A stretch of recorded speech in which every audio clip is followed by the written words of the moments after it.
அஸ்ஸலாமு அலைக்கும் வரஹ்மத்துல்லாஹி தஆலா வரகாத்துஹு. அன்பார்ந்த உறவுகளே, நலமாக இருக்கிறீர்களா?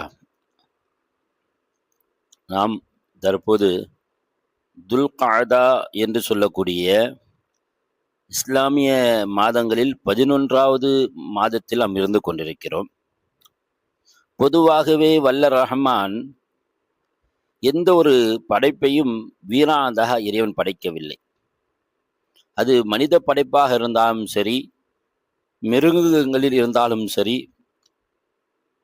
மரம் செடி கொடிகள் என்று எந்த ஒரு படைப்பு வேணாலும் நீங்கள் எடுத்துக்கொள்ளுங்கள். எந்த ஒரு படைப்பும் இறைவன் வீணாக படைக்கவில்லை.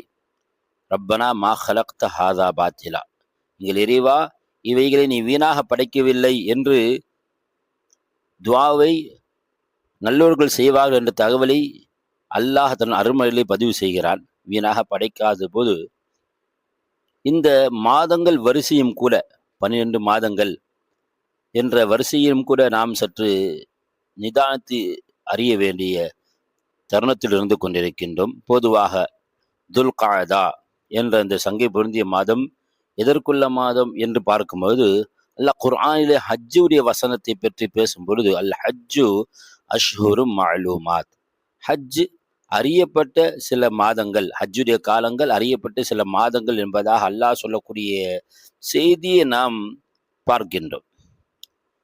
இந்த துல்காதா இதற்கு மட்டும்தான் சிறப்பு உள்ளதா என்று பார்க்கும் பொழுது, வரலாற்றிலே நம்மை ஆச்சரியப்படுத்தக்கூடிய மிகுந்த நல்ல அதிகமான தகவல்களை நமக்கு இந்த வரலாறு நமக்கு எடுத்து சொல்கின்றது. அந்த அடிப்படையில் துல்காதா மாசத்துடைய சிறப்பை நாம் சற்று அறிந்து கொள்வோமா? நண்பர்களே, காபத்துல்லா, மக்காவில் இருக்கக்கூடிய அல்லாஹ்வுடைய இல்லம், அந்த காபத்துல்லா இன்று உலக மக்கள் எல்லாம் சுற்றி கொண்டிருக்கக்கூடிய அந்த காபத்துல்லா இருக்கிறது. சையதுனா இப்ராஹிம் அலைஹிஸ்ஸலாம் அவர்களும் இஸ்மாயில் அலைஹிஸ்ஸலாம் அவர்களும் சேர்ந்து அவர்கள் அந்த காபத்துல்லாவை கட்டினார்கள் என்பது வரலாறு, குர்ஆன் சொல்லக்கூடிய செய்தி. ஆனால் அந்த காபத்துல்லாவுக்குரிய அஸ்திவாரம் இடப்பட்டது இருக்கிறது இந்த துல்காதாவுடைய மாதம் என்று சொன்னால் அது மிகையாகாது. காபத்துல்லாவுடைய அஸ்திவாரம். அதே போன்று இந்த துல்காதா மாசத்தில் அதிகமான விஷயங்கள் நடைபெற்று கொண்டிருக்கிறது. ஹந்தக் என்ற ஒரு யுத்தம் இருக்கின்றது, இந்த துல்காதா மாதத்தில் நடைபெற்றது தான்.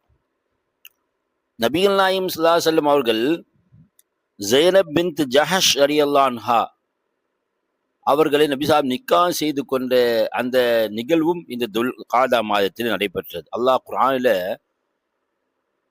22வது ஜுஸுல் அல்லாஹ் சொல்லும் பொழுது, ஃபலம்மா கலா ஸைது மின்ஹா வதரன் ஸவ்வஜ்னாகா லிகைலா யகூன அலல் முஃமினீன ஹரஜுன் என்ற வசனத்தை அல்லாஹ் ஸெய்த் என்ற ஒரு சஹாபி பற்றி அல்லாஹ் பேசுகிறான் அல்லவா? அந்த வசனத்தில இவர்களுடைய நிக்காயை பற்றி தான் அல்லாஹ் பேசுவார். இவர்கள் நிக்கா முறிகின்றது. அல்லாஹ்வுடைய தூதர் நபி ஸல்லல்லாஹு அலைஹி வஸல்லம் அவர்களுக்கு ஸைனப் பின் ஜஹஷ் ரலியல்லாஹு அவர்களுக்கும் நிக்கா நடைபெறுகின்றது என்ற தகவலை தான் அல்லாஹ் நமக்கு சுட்டி காட்டுவார். அப்ப இந்த நிக்கா இருக்கின்றது துல்காதா மாதத்தில் நடைபெற்றது. அதே போன்று இது ஹிஜ்ரி 5ஆம் ஆண்டு நடைபெற்ற நிகழ்வுகள். ஹிஜ்ரி 6ஆம் ஆண்டில நபிகள் நாயகம் அவர்கள் உம்ராவுடைய பயணத்தை மேற்கொண்டிருக்கின்றார்கள். துல்காதா மாதத்தில் முதல் பயணம், உம்ராக்கான முதல் பயணம். ஆனால் அநேகர் அறிந்து வைத்திருப்பீர்கள், நபி ஸல்லல்லாஹு அலைஹி வஸல்லம் அவர்கள் மேற்கொண்ட அந்த முதல் பயணம் தடுக்கப்படுகிறது. அந்த பயணத்திலே பலவிதமான நிகழ்வுகள் நடைபெற்றது. என்ன? நபி ஸல்லல்லாஹு அலைஹி வஸல்லம் அவர்கள் அங்கு தடுக்கப்பட்ட பிறகு, சஹாபாக்கும் தடுக்கப்பட்ட பிறகு, அவர்களுக்கு பேச்சுவார்த்தை நடத்துவதற்காக உஸ்மான் இப்னு அஃபான் ரலியல்லாஹு அன்ஹு அவர்கள் செல்கின்றார்கள் மக்காக்குள். உஸ்மான் இப்னு அஃபான் ரலியல்லாஹு அவர்கள் மக்காவிலே கண்ணியமாக பார்க்கப்பட்டவர்கள். அதன் காரணமாக அங்கே சில காரணங்களாக அவர்கள் தங்க வைக்கப்பட்டார்கள். ஆனால் என்ன செய்தி பரவுகிறது? உஸ்மான் அங்கே கொல்லப்பட்டு விட்டார் என்ற செய்தி வந்த உடனே சஹாபாக்கெல்லாம் கொதித்து போய்விட்டார்கள். பிறகு என்ன செய்வார்கள்? அனைவரும் நபிகள் நாயகம் ஸல்லல்லாஹு அலைஹி வஸல்லம் கரத்திலே ஒரு ஒப்பந்தம் செய்கிறார்கள். நாங்கள் சாகும் வரை போராடுவோம் என்ற ஒப்பந்தம்.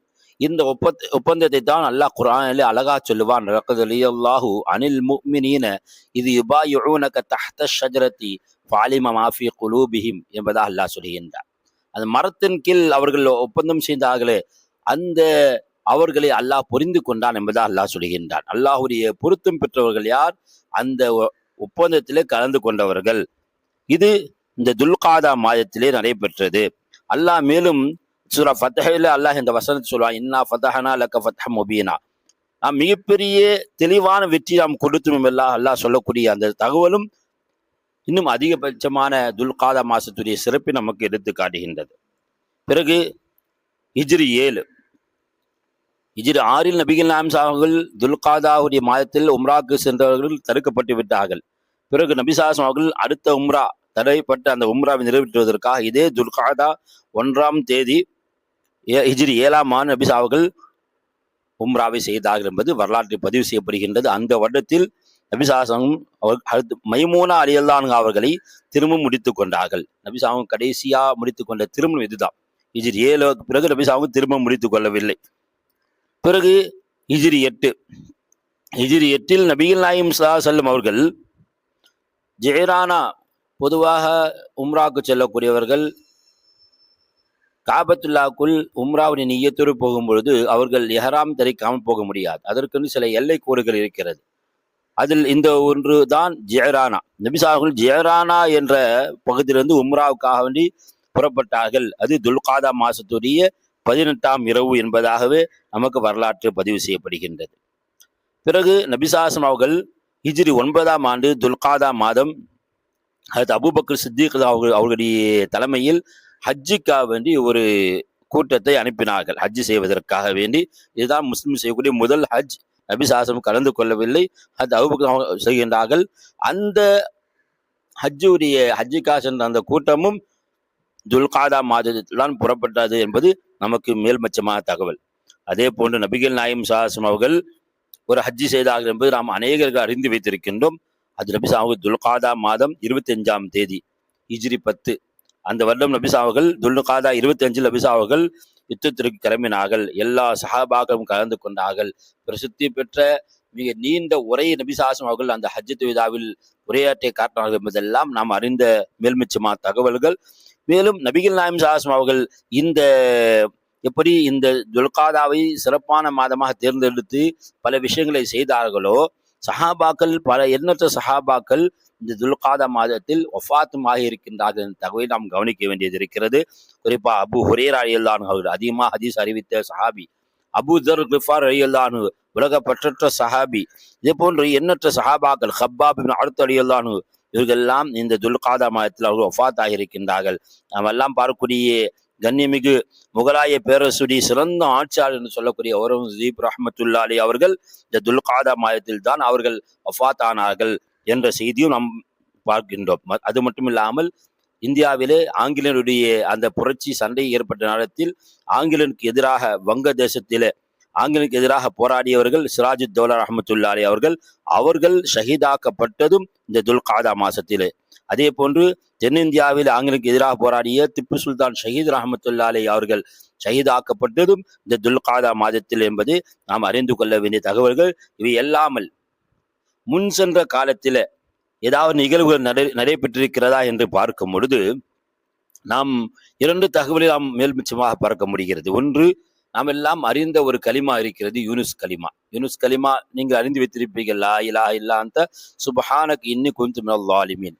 அல்லாஹ் ரப்பல் இஸ்ஸத் இந்த யூனுஸ் கலிமாவை அல்லாஹ் தன் அருமையிலும் அல்லாஹ் பதிவு செய்து வைத்திருக்கின்றான். வதன்னூனி ذهب مغاضبا فظن أن لن نقدر عليه فنادى في الظلمات அல்லா இலாஹ இல்லா அன்த சுப்ஹானக இன்னி குன்து மினல் ஸாலிமீன். என்ன விவரிக்கிறது இந்த வசனம் என்று சொன்னால், யூனுஸ் அலைஹிஸ்ஸலாம் அவர்கள் தன்னுடைய சமுதாயத்திற்கு எதிராக அல்லாஹ்வுடைய வேதனை வரும், சமுதாயத்திற்கு அல்லாஹ் வேதனை வரும் என்று சொன்னார்கள், எச்சரித்தார்கள். ஆனால் வேதனை வர தாமதம் ஏற்பட்டது காரணமாக இவர்கள் ஊரை விட்டு கிளம்பிவிட்டார்கள். கப்பலில் பயணிக்கின்றார்கள், கப்பல் நடுவில் நின்று விட்டது. யாரோ ஒருவர் தன்னுடைய எஜமான அனுமதி இல்லாமல் உள்ளே வந்து விட்டார் என்பதாக அந்த மாலுமி சொல்கின்றார். அச்சமயம் சீட்டு குலுக்கி போடப்பட்டதில் யூனுஸ் அலைஹிஸ்ஸலாம் அவருடைய பெயர்கள் வருகிறது. அவர்கள் கடலில் தூக்கி வீசி எறியப்படுகின்றார்கள். மீன் வயிற்று அகப்பட்டு கொண்டார்கள். யூனுஸ் அலைஹிஸ்ஸலாம் அவர்கள் மீன் வயிற்று அவர்கள் ஓதிய கலிமாதான் இந்த லா இலாஹ இல்லா அன்த சுப்ஹானக இன்னி குன்து மினல் ஸாலிமீன். அவர்கள் ஓதி கொண்டே இருந்தார்கள். குறிப்பிட்ட சில நாட்களுக்கு பிறகு மீன் வயிற்றிலிருந்து அவர்கள் வெளியாக்கப்பட்டார்கள். இந்த நிகழ்வு நடைபெற்றிருக்கிறது இந்த துல்காதா மாதத்துடைய 14ஆம் நாள் என்பதாக வரலாற்று பதிவு செய்யப்படுகின்றது. அது மட்டும் இல்லாமல் யூனுஸ் அலைஹிஸ்ஸலாம் அவர்கள் அந்த மீன் வயிற்றில் வெளியாக்கப்பட்ட பிறகு அவர்கள் மிகவும் பலவீனமாக இருந்தார்கள். அந்த பலவீனத்தை போக்குவதற்காக அல்லாஹ் ரப்புல் இஸ்ஸத் அவர்கள் அந்த இருந்த பகுதியில் ஒரு சுரக்காய் செடி அல்லாஹ் வளரச் செய்தான். அது துல்காதா மாதம் 17ஆம் தேதி என்பதாக வரலாற்று பதிவு செய்யப்படுகின்றது. இது ஒரு நிகழ்வு என்று சொன்னால், இன்னொரு சமயம் மூசா அலைஹிஸ்ஸலாம் அவருடைய வரலாற்றை நாம் பார்க்க முடிகிறது. மூசா அலைஹிஸ்ஸலாம் அவர்கள் அதிகமாக நோன்பு நோற்றார்கள் ஒரு நேரத்தில். காரணம் என்ன? அல்லாஹ்விடத்தில் வேதத்தை வாங்குவதற்காக வேண்டி. அல்லாஹ் சொல்லியிருந்தால், பனி இஸ்ரவேலர்களுக்கு ஹலால் ஹராமி விலக்கி ஒரு வேதத்தை நான் வழங்குவதாக மூசா அலைஹிஸ்ஸலாம் அவர்களுக்கு சொல்லியிருந்தான். எப்போது ஃபிரௌன் அழிக்கப்பட்டு விட்டானோ, மூசா அலைஹிஸ்ஸலாம் அவர்கள் இஸ்ரவேலிடத்தில் இருந்தார்களோ, அல்லாஹ்விடத்திலே அவர்கள் வேதத்தை கேட்டார்கள். அல்லாஹ் நோன்பு வைப்பதற்கு அல்லாஹ் கட்டளையிட்டான். அந்த நோன்பை மூசா அலைஹிஸ்ஸலாம் அவர்கள் இந்த துல்காதா மாசத்தில் தான் நோற்றார்கள் என்பதை நாம் இந்த வரலாற்று மூலம் அறிய முடிகிறது. எனவே நண்பர்களே, சகோதரர்களே, துல்காதா மாதத்தில் நாம் வீற்றிருக்கிறோம். இந்த துல்காதா மாதத்தில் நம்மால் வேறு என்ன அமல்கள் செய்ய முடியுமோ, அதிகமாக அமல்கள் செய்ய முடியுமோ நாம் அமல்கள் செய்து அல்லாஹுடைய அன்பை பெற்ற நல்பாக்கியசாலிகளாம் ஆவோமாக என்று கூறியவனாக இன்னும் ஒரு முடிக்கின்றேன். வாஹிரு தாவான் அல்ஹம்துலில்லாஹி ரப்பில் ஆலமீன். அஸ்ஸலாமு அலைக்கும் வரஹ்மத்துல்லாஹி வபரகாத்துஹு.